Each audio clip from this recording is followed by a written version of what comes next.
I can tell if someone is a good dancer just by the way they smile. David's team. Alex, look at me. Turn your head a little bit. And now this way. Now do it whilst you're dancing. No. Yeah, well, that's true then. Why? But why? What is From it that about? smile? No. Yeah. Because people who are good at dancing... Will you stop doing that? I find it a bit disturbing, David. It's just a bit light entertainment for you, David. Really?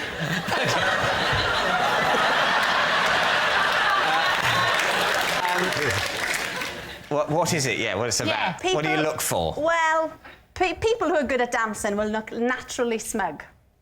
What are you saying? Now, you're putting on a smug face. No, he's not. And people who are good at dancing have shorter teeth than you. It's just something about dancers. They seem to be a little bit underdeveloped in the tough area. Are they making up for their short teeth by Could learning be. to dance? I don't know, but it seems to be a pattern. That's what I found doing extensive research. So I'll go round you all now. Open up. You could be all right. Oh, that's a backhanded compliment. Smug, short-toothed person. Not mine. Go on. Rob? Rob, he's got quite long teeth. No. The thing is, Rob, look. you get up there and prove her wrong.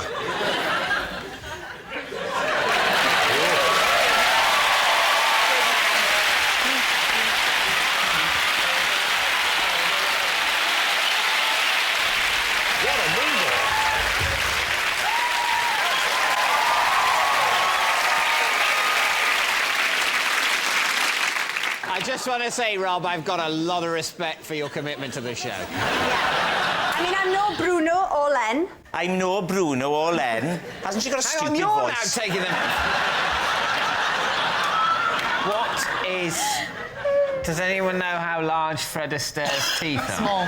Small. Didn't have any, Small. just gums. He had little, tiny little... Like that, no. Tiny. Just tiny. Put it on the top hat, dusting up outside, I'm home.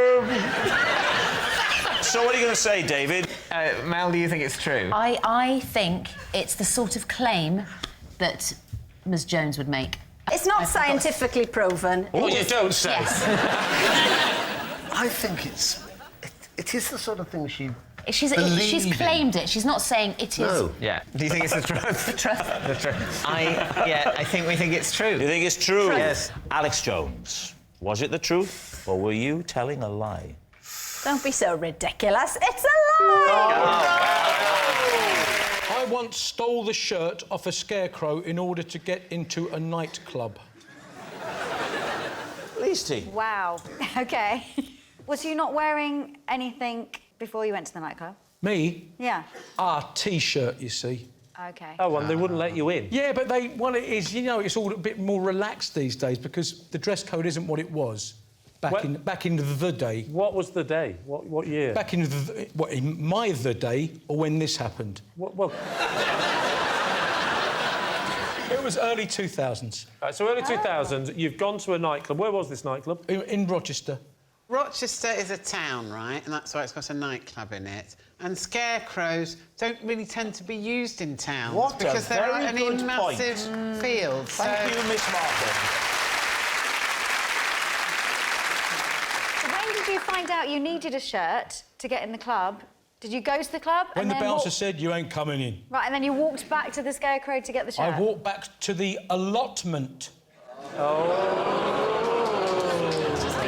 This is very high-level play. This is like chess, isn't it, between Shaun and Joe? Take that, Moriarty. Do you live in Rochester? No. So how did you know there was an allotment in Rochester near the nightclub? But I lived near it then. Oh, I see.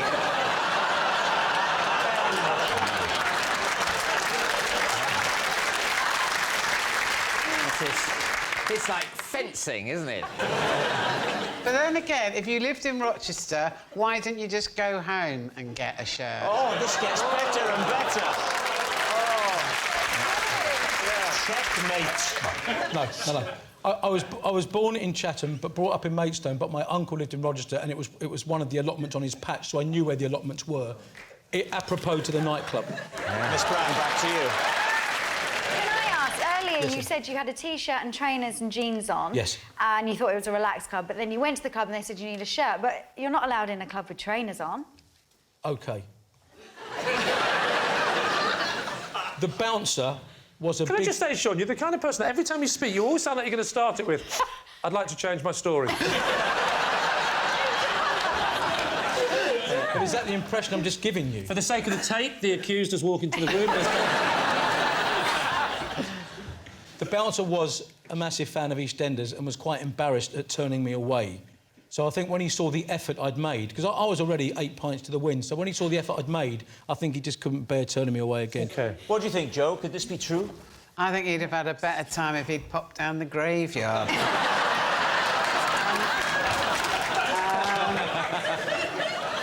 I think there's a lot of anomalies in it. This is what I think. A man who knows exactly where an allotment is because he knows the town so well knows you can't get into the nightclub without collars.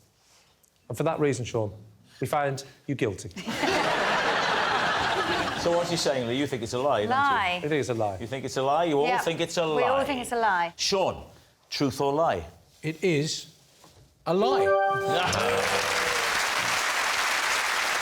I was once forced to continually ballroom dance while presenting 5 minutes of live TV. Lee. What was the programme? The programme was Edinburgh Nights. It was a little while ago. How long ago? It was... Is it written on the ceiling? It was... Does that say true or a lie? Yeah, I'm looking for it as well. It was 20 years ago. 20 years ago. Do you remember which dance did you perform? I performed the tango. And who was your partner? He was the world champion tangoist. Tangoist? Was he like a giant orange guy who came and sang? I've been tangoed! Was it Craig Revel Horwood? As far as I remember, it was somebody that was handsome. Oh, he wasn't in there. Oh, well. He was a professional ballroom dancer. Was it Argentinian tango or classic tango? Or diet tango. Or diet.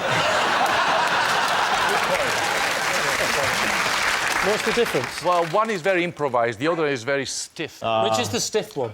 They call it the ballroom tango. The one where Argentinians... you're you have to do a lot of flick. I like that one. It was that one. Oh, it was that one? It was that one. That one where you... Yeah, so their heads. Am I alone in feeling an electric sexual chemistry? Connection. Why did you have to do 5 minutes tango live on TV? Because there was a film out. What was the film? The film was... Godzilla. Strictly Ballroom. I remember it very well. Oh, Strictly Ballroom. I was talking about the film. At the same time as you were dancing? Yes. Did you do the thing at the end? This is Kirsty Wark, dancing, news, whatever you say. Whatever they say. It wasn't the news, though, Oh, so that would be inappropriate at the end of a programme. It's like at the end of this, Rob doesn't go, and that was the news. I watched that Edinburgh Night. I watched it. You watched that one? Not that one, but I watched it over the years, Yes. and usually they're really intense. They're always sitting down. It's too lightweight. light entertainment for I that see. kind of show. OK, so Lee, he thinks it's a lie. OK.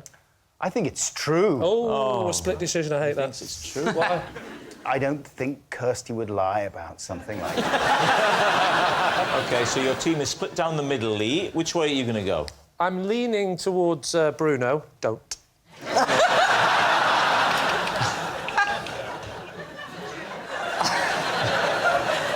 OK, I'm going to go with Bruno and say it's a lie. You say it's a lie. OK. Kirsty, tangoing while presenting to camera. Truth or lie? True. So please welcome this week's special guest, Hayden.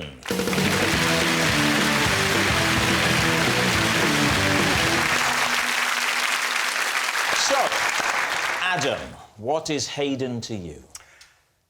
This is Hayden. He is the human statue that I once had to give a massage to because he got cramp in his leg? Bruno, perhaps you could explain how you know Hayden. This is Hayden. When I choreographed a dance routine for a troupe of JCB diggers, he drove digger number 3. And finally, Lee, what's your relationship with Hayden? This is Hayden. He used to be the lead singer of Bananarama until a fire tragically burnt off his hair. Actually, that's not true. Lee, Yes. what is your relationship with Hayden? This is Hayden. He once stopped a cow charging at me by throwing an this one's true. Oh, hang on. Let's listen, because this one's true. Do you know what? Now you're starting to think maybe the Bananarama was true. I will continue. This is... Lee, what is your relationship with Hayden? This is Hayden. He once stopped a cow charging at me by throwing an apple pie in its face. There we are. There we are. Adam's stiff statue, Bruno's dancing digger driver, or Lee's bovine basher. David's team, where would you like to begin? Well, Adam, what was the situation in which you had to give a human statue a massage? Why was his cramp your problem? Well, we were in London, me and my family, my 3 young children and my beautiful wife, and we were on the South Bank, right next to the London Eye, and we saw Hayden there. He was dressed as a golden robot man. My daughter wanted to pose for a photograph with him because she thought he was adorable looking. She loves gold, anything gold. And in the middle of the photograph, he sort of started making pained robot noises. How did you become certain enough that a massage of an intimate part of his body would be gratefully received? I just asked. I said, would you like me to rub your calf? In fact, funny enough, that's interesting because that's the exact phrase I used when the cow charged at me. Sure. Were there many people there? Because quite often a crowd gathers around someone like No, this. it was rainy morning, cold, rainy morning. When it was a rainy morning, why was you walking around London with your family? It sounds like a bit of a... You know, stressful sometimes, I morning. don't know if this is true or not, you can leave the house and it's not raining, then it starts raining. Yeah. I'm only going by the rumours I've heard. But what I normally do is go in like a coffee shop, not wander around looking at robots in the rain. What I would say to you, Rob, is do you have children? It's not often a 5-year-old says, Caffè Nero, please. This weather is intolerable. Do you have children, Rob? No children, no. So you live a life of unalloyed pleasure and hedonism, not having to think for 1 second about another living person. If you have children, it is not uncommon to trudge around the South Bank in the pouring rain with the drudgery of your life pressing down on you and these voices coming at you from every damn side. You don't know you're born. And the fact that you stood still looking at this loser for it's blessed relief from listening to them giving this all the time. Right, David, there's... Who else would you like to quiz? Bruno, there was a digger dance. It was a dance routine in which we had many, like a group of diggers. And how many diggers? So 20? I think it was, no, 12. And what was it for? It was for these fairs, you know, this kind of country fairs where they have all sorts of products in relation to farming. And what was so special about Hayden's digger? Well, I mean, they're all the same, the diggers, but he was number 3. But did he have to do a particularly difficult pirouette? They all had to do very, very difficult manoeuvres, because can you imagine, you know, they're huge, they're tons, and they have things moving up, down, so everything was to music. What was the music? Choreographed. It was a medley. Oh, love that, I love that. medley, you love medley, don't Yes. you? Oh, Andrew Lloyd Webber tunes. Oh, I've gone off it. Yeah, is it your favourite? Your favourite. Right. Lee. Yes. A cow was charging at you, and then Hayden had a pie. Saved Luckily, you. Hayden had the apple pie and threw it in its face. So why was he carrying an apple pie? Good question. Because we were going to a wedding. Oh, you knew him? Oh, I know Hayden, yeah. So you're on your way to a wedding with an apple pie. across a field with an apple pie. We're in a car park. All right. We're going to some sort of like country wedding. There's lots of marquees and things, and we've got to walk through quite a bit of land with lots of farmers' land around it. And there was a cow that started approaching, and he was carrying, bizarrely, an apple pie. So it was a bring-your-own-food wedding? No, hey, just because we're Northerners, don't be like that. Yeah, no, it was his children are very picky eaters, and he knew that the children wouldn't eat any of the fancy food at the wedding, and so he didn't want the stress of the child not eating and then getting fractious. Yeah. But why did the cow charge you? Because cows are normally quite timid. Bulls charge. It started coming towards me, and as a joke, I started sort of like enticing it a little bit. Showing it a nipple. Yeah. And the cow went, call that a nipple? Have a look at these! So you're with your family. You're not on your own, you're with your family. I'm with my family. I'm with my wife and 3 children. Can I ask how... And I, like Rob, was weeping, going, why can't I be on my own for once? You're walking across the field. Yeah. The cow has noticed you. The cow, well, noticed me, he didn't go. Lee Mack! That's Lee Mack! Are you early? To be fair on me, Lee, I did say noticed, not recognised. The cow sort of looked up, right? Yeah. And it wasn't... Noticed you. Was it Frisian, belted Galloway? I don't know what the temperature was like. And the cow, it was one of those ones that looked like Mick Hucknall. Oh, the ginger one. Ginger cow. Island one, yeah. You know the ones that look like Mick Hucknall wearing a Vikings helmet? Yeah.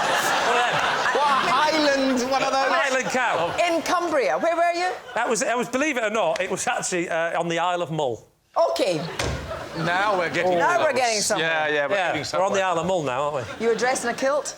No, because I've got some self-respect.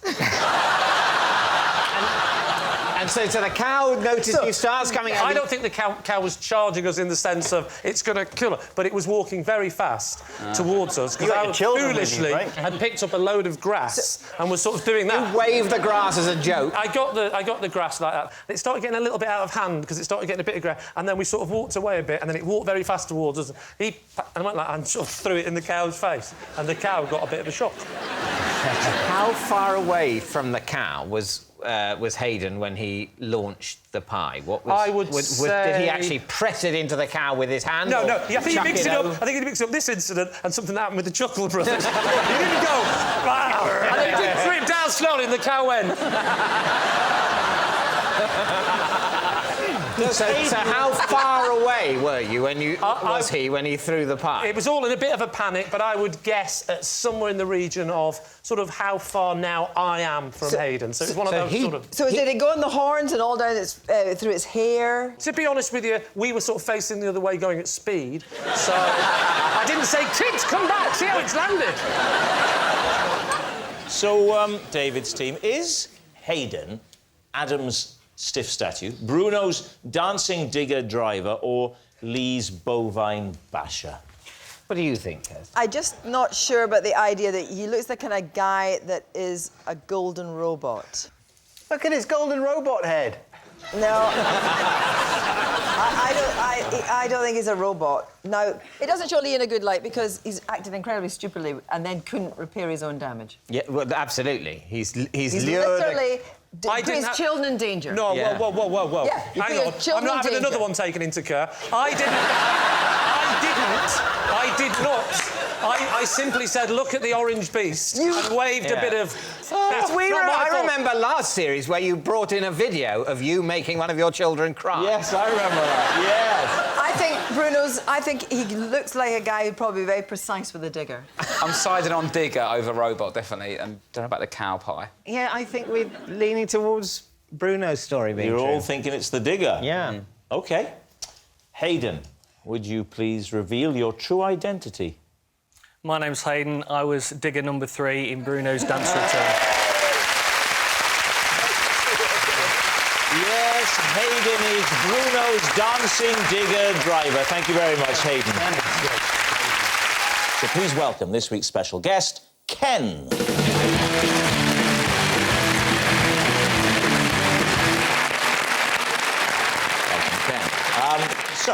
Richard, first of all, what is Ken to you? This is Ken.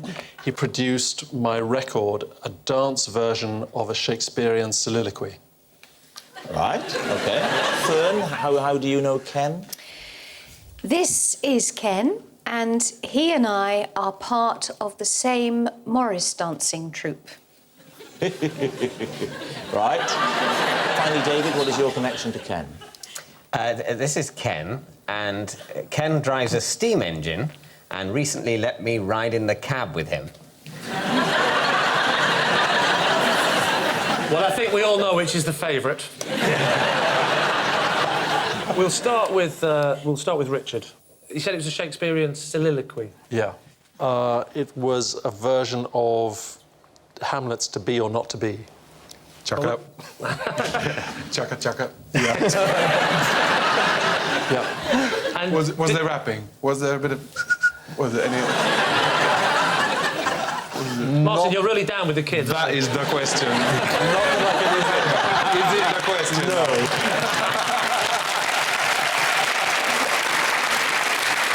Did you keep with the original, or did you change the words? No, the words were as is. As is? Yeah. How did it go? Can you do a bit?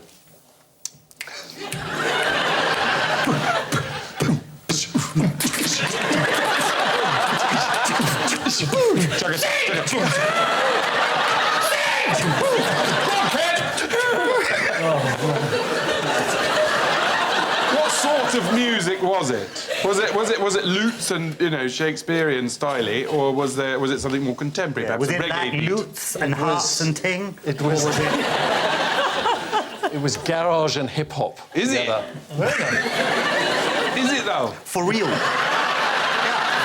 For real. Well, there's certainly no doubting the hip-hop credentials of Lee's team. And how did Ken convince you that was a good idea? He asked me. Is that all it takes for you, Richard? Yeah. How do you think I'm here?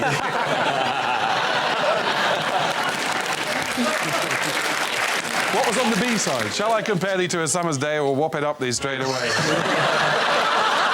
That is the right answer.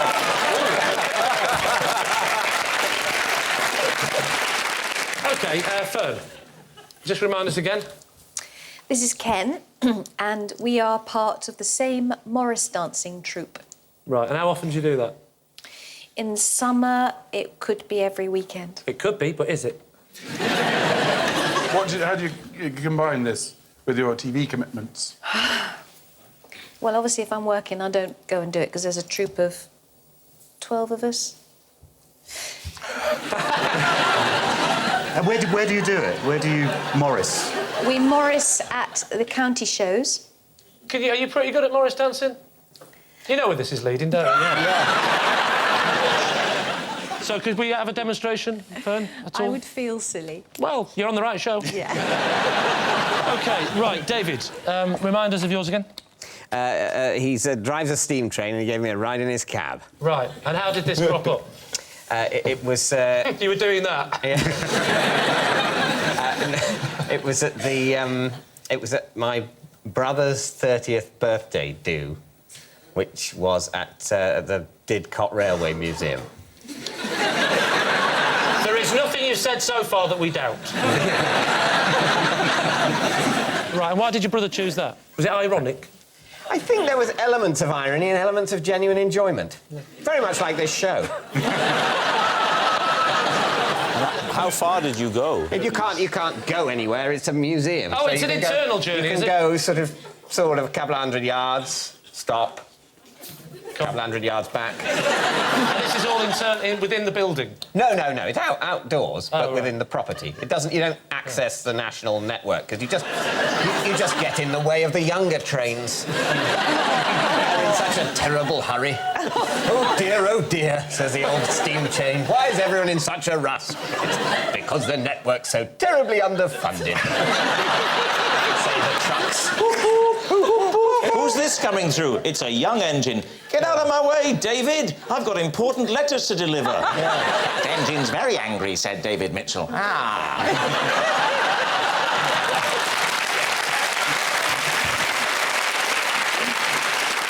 I I don't know. This is a hard one because they're all... I don't think it's remotely hard. Oh, which one is it? I think it's David. Why do you think it's David? Because she don't know jack about Morris dancing. He's never sung a song in his life. They might be bluffers. They might be bluffers. Yeah, well, we'll test them on the knowledge. Very quickly, name some Morris dancing equipment, please, Fern. I have the garters with the belts on. Now you're talking. I have the white knickerbockers and the long socks. I have the wooden-soled shoes. And I've got the big pole now. And...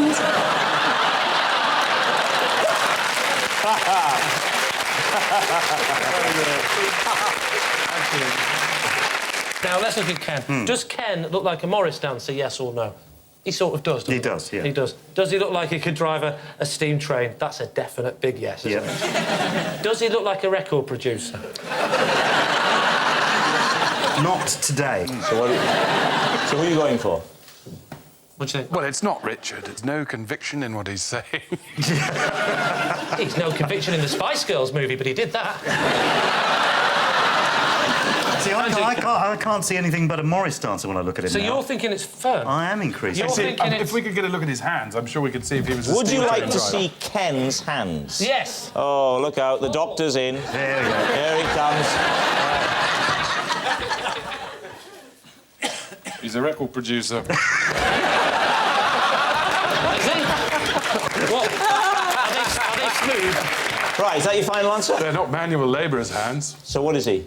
Well, I'll go with Dr. Martin. Oh, God, no, don't. Not me.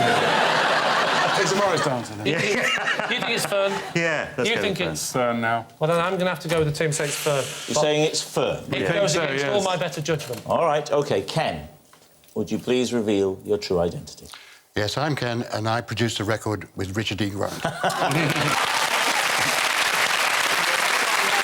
Yes, Ken produced Richard's record, a dance version of a Shakespeare soliloquy. When I was 6, I was thrown out of ballroom dancing lessons. David's team. Right, I'll take this. Never say that to Craig.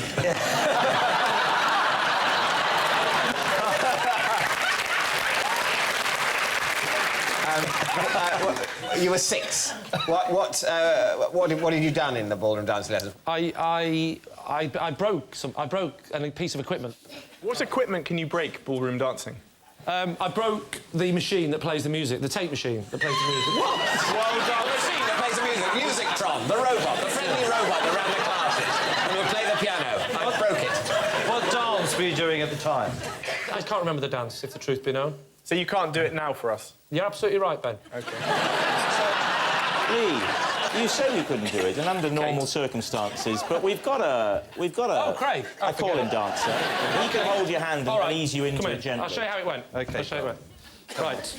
Now, I'm going to say this really slowly, so listen. I think I better lead. Now, it's arm up, like this, you see, and basically, the arm on the shoulder, you're the lady. I sort of turned and then said, oh, what's that machine? And then broke the machine. That was roughly how it happened. If that's not evidence... So what are you going to say? What do you think? Truth or lie? I think it's an unusual choice, you know, for a 6-year-old. For a 6-year-old, but it's obviously... It was big in the 70s, though, because of Come Dancing. Come Dancing was a big show in the 70s. Yep. Before it was bastardised. So what are you going to say? It's a difficult one, but I think we're saying it's a lie. You're saying it's a lie. Yeah. OK. Lee, truth or lie? It is, in fact, true. I was thrown out of a nightclub for refusing to stop dancing on a table. There we are. What was the name of the nightclub? It was called Cindy's. This is taking on a whole new... David couldn't think of a name and went, think of your dolls. Cindy's. Why were you on the table? What was the occasion? It was just... there was just a group of us went to this nightclub, you know, on a Saturday night, I think, and got very pissed. When they said, please stop, Yeah. what did you say back? Hammer time.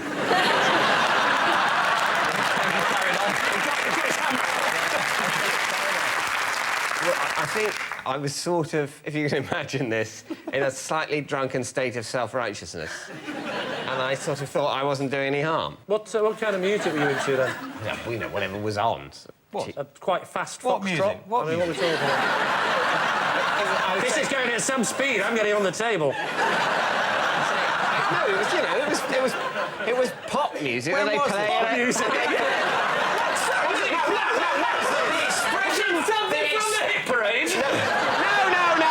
The expression pop music is totally legitimate. It is not in the same category as talking about the hit parade. You can say pop music without turning to tweed.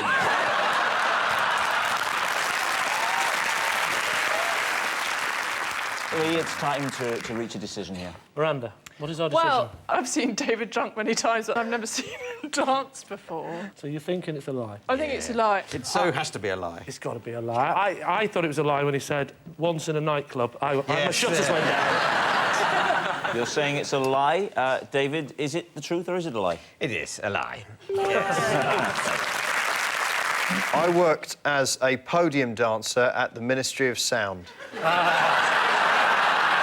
You were a podium dancer at where, sorry? Yeah. At the Ministry of Sound. And what does that involve? I don't say just dancing. I mean, what did you have to wear, for example? Usually we'd get a phone call and they'd let us know if there was any colour theme.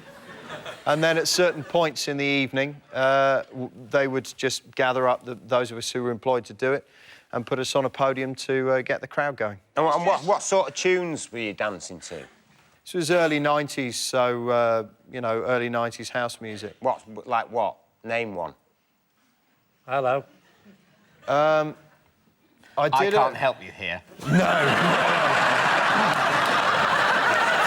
I think the nature of that kind of music was that they were relatively indistinct tunes designed to create an atmosphere across the entire evening. Well, that's a stroke. But I mean, you know, well, there is an easy way to tell if he's telling the truth, which is. Would you like to show us? Not particularly.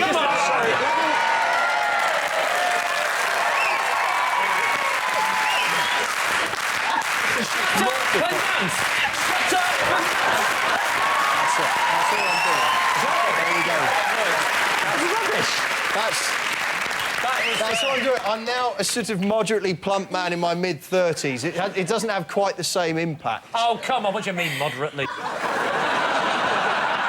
Where did they find you? Their own people just sort of talent spotted me. They talent scouted you? Yeah. Marcus, it was a part-time job. Now, what else were you doing? What other jobs were you doing at the time? I was working on an oil rig. Oh, okay. I worked for 9 months on an oil rig, doing 4 weeks on, and in the 2 weeks off, I would go and do. This is like your own private flash dance.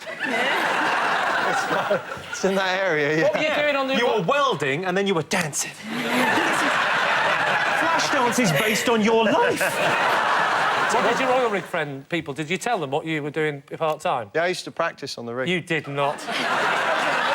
An oil rig is just a massive podium. So, Lee, what are you going to say? What do you think? Is he telling the truth? It's got a lot of YMCA qualities, this tune. Come on, boys. Not only do I think this is true, I think this is the most dignified and wonderful way for Marcus to come out on television. It's so stupid, in a way, and unbelievable, that it could be true as a double bluff. Well, no, a lie as a double bluff, and he's made it mad, and he's thrown the oil rig thing in, which might be true, to go with the lie. Can I just say, it's a lie. Of the 3 series we've done so far, I've never asked someone, and at the end of it, had less information than when I... That's why you're the team captain, and I'm on the end now, getting quipped again by you both. You're like Radio 4 panel show bullies. So, I would say... Radio 4? I've never been so happy in all my life. Do you really think that, Terence? Yes. I'm telling you that he's lying.